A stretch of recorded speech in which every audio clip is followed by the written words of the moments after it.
আমার হলো ব্যক্তি মনে হচ্ছে তোমরা ডান্স করো না কিছু করে, ডান্স করবো তো হ্যাঁ ডান্স করবো সময়, এখনো রাত পড়ে আছে, অনেক রাত পড়ে আছে, ডান্স করবো।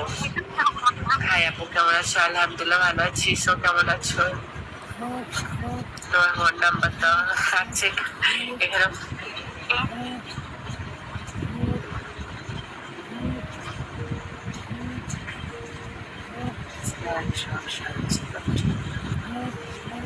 এটা কি হচ্ছে?